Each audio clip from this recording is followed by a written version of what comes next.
Hey guys, Matt, IronTrap Garage. I'm doing an intro, but I'm not gonna be doing a lot of work in this. So we're starting our winter checklist for project cars that we wanna get on the road, but also rolling project cars. So this 38, 2 winters ago, we got on the road. Probably, yeah, it's been 2 years. Yeah, so Steve and I, kicked butt on this thing a couple winters ago and got it on the road. And been driving it, but it's one of these cars we kind of put together on a budget. It's a used engine we found on the floor that we just did a, farmer freshen up on it. And I've been driving it. It's actually been doing quite good. But the rear main seal on this engine, we kind of overlooked doing that. And this summer it's gotten really, really bad. So we need to address that. We've also gotten a Columbia rear from one of the estates that was already rebuilt and bulletproof. So we need to pull the rear to do the rear main seal. So we're going to swap one of them in.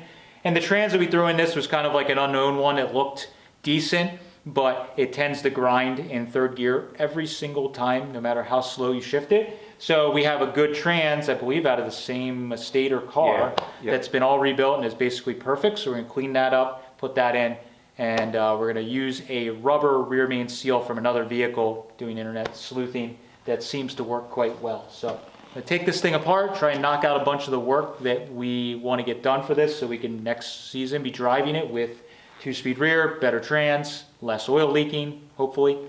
And that's the plan. So we're gonna get busy. I have to go to Oklahoma, so Steve's gonna do a lot of the bulk work here, but hopefully Luke can help you if you need an extra set of hands. Yeah. We'll get busy.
I was putting the wheels on, and as I went to tighten them down, I realized that this fella used non-stock lug nuts, or lugs, And they got a big shoulder on them, and the lug nuts won't tighten down with these wheels on these lugs. So we're going back to the old drums.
All right, so I'm back from traveling, and Steve's been working away at this while we were away in Oklahoma and driving cross country. So got the rear obviously in, the trans, all that stuff taken care of. And one of the things we wanted to tackle while we were working on all this, it probably would have been easier when the rear was out, but hindsight, is doing a little C-notch on the frame rail where the axle was hitting. So this thing's at that point where it was sitting. It didn't hit all the time, but over big bumps when the train tracks or an overpass or something, it would hit real hard on the frame, and it was kind of a rough thing when it would hit that. So we actually even had problems with the skirts popping off because it was hitting so hard it was like vibrating the car. So we fixed the skirts falling off issue with some more secure connections, but it was still hitting and needs to be taken care of. So Steven made patterns way back in the last time it was on the lift, so that was nice. So I just tuned up his patterns a little bit, cut out some 1/8" plate here that we're going to put on the inside to box the frame, number one. And then once we box the frame there, then we're going to trace out our C-notch, cut it on the outside and the inside to match, and then we'll just lay a piece of plate to match in thickness on the inside of that C-channel, weld that all up, and then it'll be kind of good to go. So that's the plan, and we'll see how everything goes.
What do you think, Moon? All right, so Steve just sprayed some paint on here yesterday. I cut in and welded the C notches there in the frame. Just welded, basically took our boxing plate that I welded in on the back side, the box in the frame in that area and on either side, and then I added strapping on the inside of the C notch after we cut it out. A little bit of a more crude way than I would like to do it, but with trying to keep this a rolling project. I didn't pull it off of the frame and do all that stuff, so I kind of had to work around the suspension and all that. And that is what I want to remind people. I know there's still some surface rust that we just coated, you know, knocked the heavy stuff off and put encapsulator on. That's just basically to keep it at bay. My goal is eventually someday to pull the body off the frame, blast the frame, do everything properly. But for now, we can do these repairs or modifications, in this case, that are structurally sound. Just a little harder on me to do the work. It would have been a lot better to have the frame upside down and sitting on a bench or something, but we made it work, and that's how you do it. So we're gonna get the wheels and tires. They're sitting over here, back on. We got the exhaust skirts, all that stuff over there. Steve hooked the fuel lines, the wiring all back up because we had to disconnect all that to get to the, to work around the C-notch. And we're gonna set this back down, and after we got the exhaust and all that stuff on, and we should be just about done for this round of modifications and upgrades.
Okay, got all the park and brake stuff back in the car.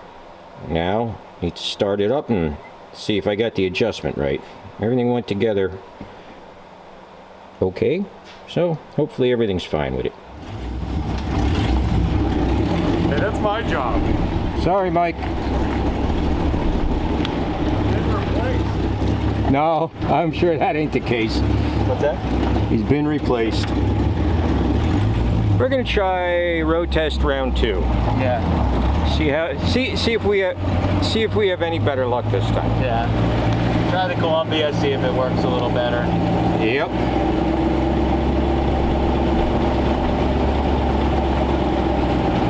This way.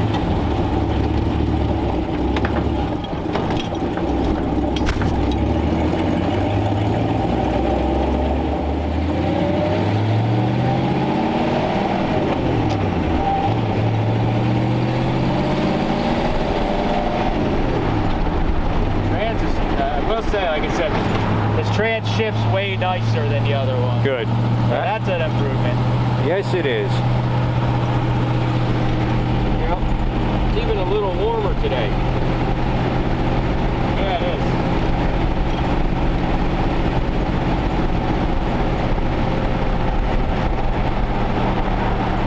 This gauge is bouncing between quarter and empty. I'm gonna stop up here and get a. Put a splash in her. Yeah, we don't. When it's bouncing like that, that's not good. E to quarter is like E. Yeah, not quite sure what that means yet. I think that means we're almost out of fuel. Yeah, most likely. All right, get down the highway.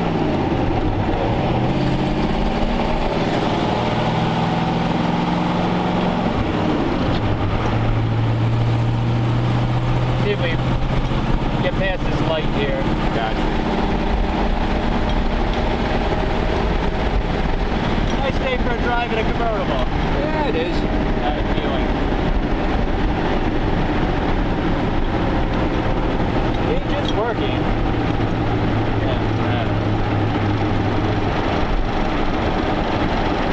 It's hard to tell from this side. You can't really, you can't make out anything close. Yeah, it's just barely, it's at like 150. Okay. Must have just dropped that far when we started. Getting that nice cool air up under your hood. Yeah.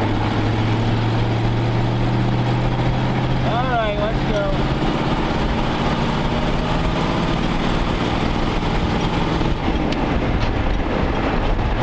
Air wet. Yep. Heard it that time. All right. Take that day. Yeah, I mean the RPM is way low. Yeah, 'cause I'm passing people and it's not screaming. Right. Yeah, we gotta be doing 65. So. Easily. Yep. I've never had this thing this fast before.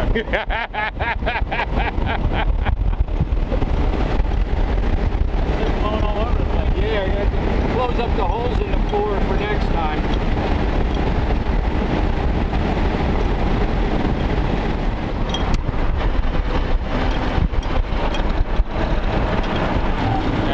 Turn. That's a. Yep. If you let the clutch out too quick, that's what happened there. The Columbia didn't switch all the way, and I let the clutch out, and it was stuck in neutral. Oh, okay. So that's Is that what that was? electrical switch. Like I'm used to my the DeLorean car where you put. It's mechanical, so I could feel it pop in. With that, I hit the switch and let off the clutch too quick, and it hadn't fully engaged. Yep. I pushed my foot back in, but didn't touch the switch, and it popped in. It's just Right, there's a little bit of lag with the vacuum switch. Yeah, you gotta wait a little bit. Yep. Whereas the DeLorean, it's kind of like a fourth gear. You obviously get speed shifted, but you click it in, you feel it fall in, and you let out. Where this Right. is, Yeah, you get no feedback on this one. yeah. But it seemed to work fine there. Yeah, it did. So we'll try again.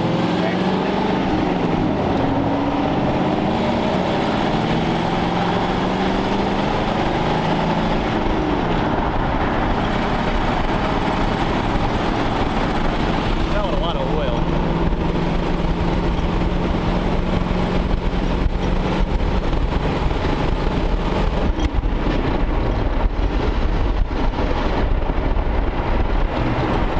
Something's in, yeah, there's in high now. That was weird. I waited plenty long that time, but Yeah.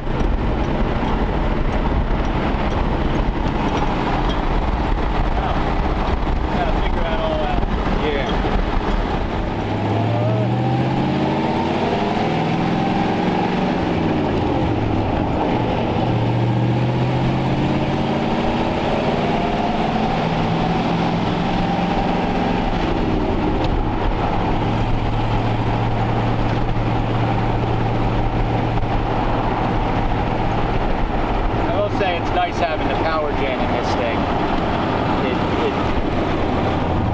Yeah, you don't have. It's always charging, like even when you're sitting at idle and Yep. stuff. It's putting out 13.5 volts at idle. So even though Not watching at all. it's not vintage, this thing I feel like with it having a closed hood, it's like Right. I can put up with it. Yeah, like you said, it's different on this car. You're not going to be opening the hood to show anything on. You want to be able to cruise in this thing and not run hot, charge. Yeah. This is cruising the boulevard type car. Yeah, it is. All right, so Steve and I successfully took the 38 for a ride. We got the Columbia working. We actually ended up doing the rear main seal actually off camera. I don't think you filmed it. No, I didn't film it. So our last test drive, I don't know how much Mike's going to edit that up, but basically we had a number of things that were Everything an issue. I touched went to crap. Well, we just put it like that. Sort of. There was a lot of issues. But we, first of all, when I was in Oklahoma, Steve called me and said, I don't think it's, again, I don't know what footage you shot, but Yeah.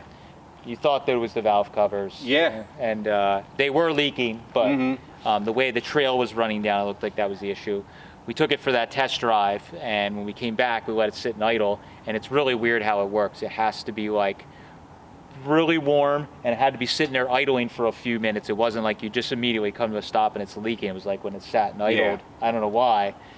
It was leaking, so we saw that, and I'm like, that's what I saw. And so I had already bought the parts, so Steve just dropped the oil pan, did that today. The Columbia was not shifting or misshifted. It didn't really shift at all. And we found that the canister, the alignment of the shaft. Yeah, I think I missed it because there's nothing that connects the linkage together. They just kind of sit on top of each other. Got like a little C cutout in it. Yep. And it's blind when you put it on, and it will bolt on if you miss it, and it's hard to tell till you go and drive it. So, and when the car's running on the lift, people will say, "Oh, we started on the lift and flipped the switch, and it was like it was moving. We thought it was good. You can hear it moving, but you don't really know if it's engaging on the lift. You can't get going fast enough." So we drove it, successfully got it to work multiple times. Yeah. Oh yeah. It great. seems that seems to be taken care of. Yeah. So we were able to get the test drive done. We were doing highway speeds. We weren't, doing 90, but we were doing 65, 70, I would say. And this car previously was really buzzing at 55 miles an hour. I could drive it around, but your RPMs are up. Luckily with the Cadillac, it could deal with it. But now we were cruising at 70, and that engine was super happy. Oh, it was just purring. And it has plenty of torque to pull it and go much faster if we wanted, and RPMs. So we got a bunch of that stuff solved. The transmission is way tighter. We always laugh because we're still dealing with vintage parts, so we put a rebuilt trans in. We didn't rebuild it, but it was one we got in the state, and it has different sounds to it that aren't alarming, but they're just different. But it shifts beautifully, so we're going to leave that alone and just call that a win. We're going to try to get used to that. So that's our next round. That's the whole goal with these cars that we've had for a while, is to try and fix them up and improve them as we go. So thank you guys for watching. Appreciate it. Catch you later. See ya. Yeah, man.